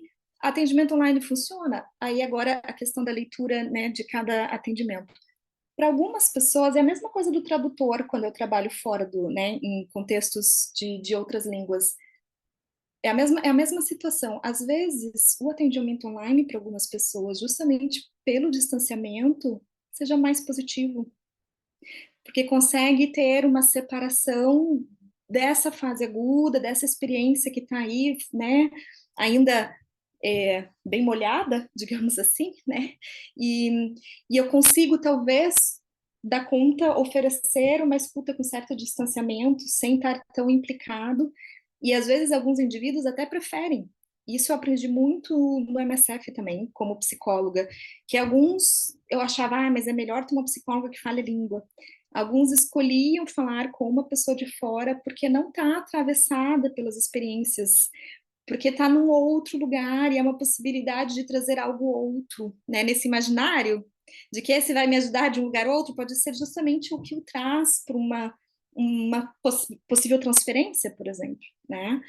Então, de novo, eu acho que o mais importante é pensar numa estratégia de intervenção o que é possível, em que momento isso é possível, em que momento nessa rede, né? Alguém da emergência que vai passar depois para alguém que vai conseguir estar mais adiante, ou talvez uma supervisão. Então, como que a gente vai costurar isso coletivamente? É muito mais do que o que é possível ou não. Tudo é possível em algum momento, né? Tudo vai ser necessário. E ainda assim, vai faltar, né? A gente já sabe disso. Ainda assim, não vai ser tudo suficiente. Vai faltar. O todo não vai ser possível de qualquer forma. Então, lidar com essa falta também, né? Agora, alguns vão preferir atendimentos face-to-face, alguns vão preferir atendimentos online, alguns vão querer supervisão, alguns vão querer fazer um grupo ali, eu tenho condição de... um outro exemplo, só para, né, por questão da culpa agora, né, não é que todo mundo vai sentir culpa em algum nível, né, eu acho que isso faz parte aí, mas como o ponto é como eu não culpabilizo o outro. Acho que essa é a questão, como que a gente vai encontrar maneiras de se reorganizar. Como eu falei, outro exemplo do MSF, que eu acho bem interessante, eu não sei se eu cheguei a comentar no podcast isso, mas esse ímpeto, né, uma organização de emergência que está lá, e às vezes, de fato, é a única organização prestando... O quanto às vezes as enfermeiras e os médicos ficam em cargas horárias assim imensas de trabalho, sobrecarregados, e às vezes esse é o papel de alguém de fora dizer: agora você você vai dormir, porque acabou o seu horário de trabalho e tu vai ter o seu final de semana. Parece tão pequeno, mas nessa lógica de que eu tenho que responder a essa demanda, a essa necessidade, esse outro que vem e diz, agora dá o limite e diz, né, opera aí essa intervenção, talvez seja isso, talvez ajudar a ter esses rooster, eu esqueci o nome em português, essas rotatividades, né? Ou alguém que vai, eu tenho da saúde mental, um representante no Oriente Médio, que trabalha com todos os países do Oriente Médio e que tá, né, que tá na minha gerência, digamos assim, né? E às vezes eu vejo ele trabalhando sexta-feira, final de semana no Oriente Médio, né? E às vezes eu vejo ele online, e aí eu mando mensagem para ele, fecha o computador e você vai tirar a sua sexta-feira. E aí ele ri, eu só tô respondendo o e-mail. Esse é um movimento, às vezes, fecha o computador, vai dormir, vai fazer qualquer coisa, mas você não vai trabalhar hoje, né? Para que essa sustentabilidade seja mais eficiente. Até porque quando a gente está cansado, a gente fica mais confuso também, a gente se atropela mais também, tem mais equívocos, né? Então, talvez quem está de fora, não está ali no dia a dia, está num distanciamento do online, consiga operar algumas intervenções que talvez quem está ali no momento da emergência não consegue ainda. Então, eu acho que como a gente pode se complementar. Que para a cadeia funcional os elos têm que estar fortes, né? Não pode romper um elo por cansaço, exaustão, que daí não funciona mais, né? Então, tu falaste em falta, e eu acho que nós estamos experimentando a falta de tempo de poder seguir conversando contigo. Nós temos ainda vários colegas inscritos, mas infelizmente o tempo já está esgotando e nós não vamos poder colocar os colegas na tela. E eu queria, então, Mariana, assim, além de te agradecer muito, muito mesmo, em nome da Sociedade Psicanalítica de Porto Alegre, da diretoria, né, que planejamos a atividade, te dizer também que tu nos ajudaste por várias frentes, né?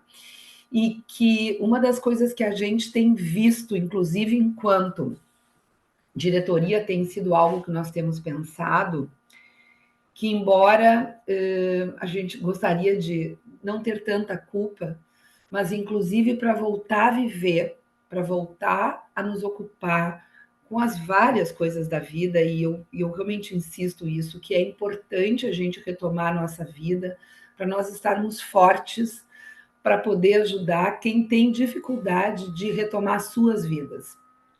Então, voltar toda a nossa programação da sociedade, daqui um pouco voltar ao presencial, vai ser um exercício, está sendo um exercício importante, porque a gente sabe que enquanto nós estamos trabalhando, por horas podendo experimentar alguns prazeres, existem pessoas afundadas, submersas, mas que para a gente poder dar a mão para essas pessoas, a gente precisa estar em solo firme, né? Então, eu queria te ouvir rapidamente para nós encerrarmos, não é uma pergunta, mas em termos dessa experiência do voltar a vida para alguns, para poder ajudar os outros a sair da inundação. É essencial, né? Eu lembro, rapidamente um exemplo, eu lembro quando eu comecei em zonas de conflito, minha primeira experiência foi 18 anos atrás, não tinha nem internet ainda, mas eu lembro que eu voltava para casa e eu não conseguia nem, assim, gastar dinheiro em comprar no mercado. Eu gosto desse doce, desse chocolate, mas eles nem tinham chocolate lá, então eu não vou comprar isso, né? E eu lembro, de novo, e aí entra novamente o nosso papel, a nossa função enquanto psicanalistas, lugar do psicanalista. Eu lembro da minha analista falando para mim, Mariana, você precisa recuperar suas forças, coma o chocolate e tu volta, né? E assim, não é o chocolate em si, mas era isso de assim, e talvez sim, me dá o direito de tomar. Eu lembro também de uma outra situação, que era um país que, enfim, questão da água, né?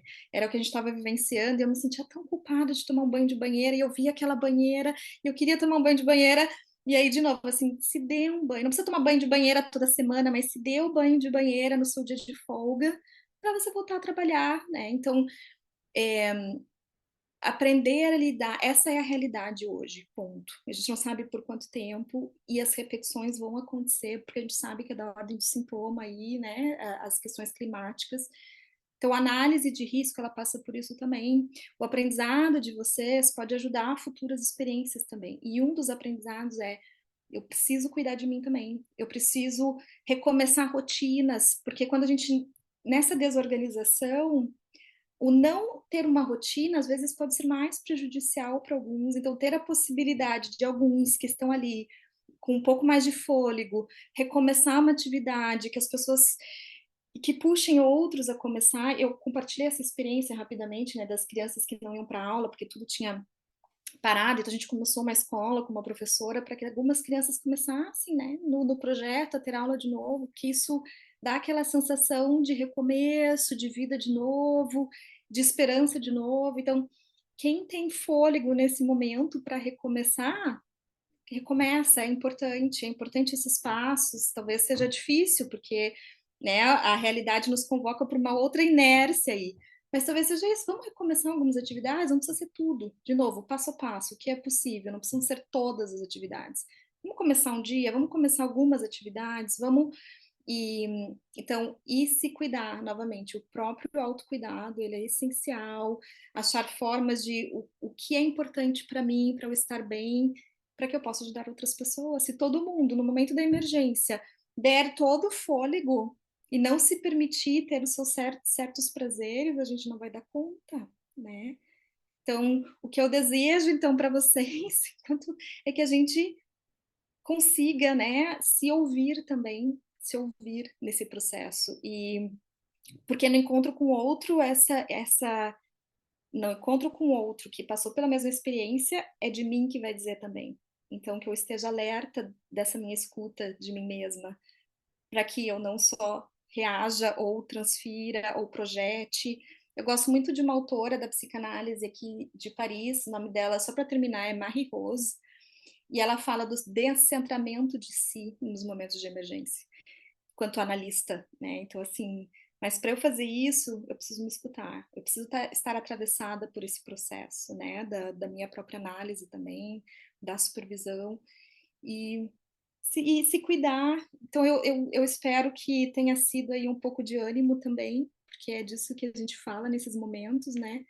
E que seja um aprendizado para os próximos, que vocês ajudem outras pessoas futuramente, porque outras situações vão acontecer. E é assim que a rede funciona, né? Ela é, de novo, lógica, não cronológica. Ela é um processo, assim como o inconsciente, que a gente vai construindo, né? E obrigada novamente pela oportunidade. Foi um prazer compartilhar. Bom, eu queria pedir desculpas primeiro para Elizabeth Machado, para Ellen Epifânio e para Regina Klarman por essa limitação do tempo, para dizer que vocês representam o desejo da gente continuar, né? Porque estão aí com perguntas, enfim, que hoje não vai ser possível. Mas eu queria agradecer imensamente a Mariana, porque eu acho que esses momentos de conversa e de reflexão realmente nos ajudam a ter esperança, né? Esperança em continuidade e esperança em podermos reconstruir o nosso Estado, que nesse momento, e por muito tempo provavelmente, está atravessando e atravessará situações muito difíceis, mas que há de ter muita gente disponível, cada um a seu tempo, para poder oferecer à sua mente o que for possível em prol da ajuda e da reconstrução. Muito obrigada, Mariana, incansavelmente obrigada. Um bom final de semana a todos. Cuidem-se e façam o possível para poder restabelecerem-se, para poder seguir ajudando da forma possível. Um abraço a todos. Até mais.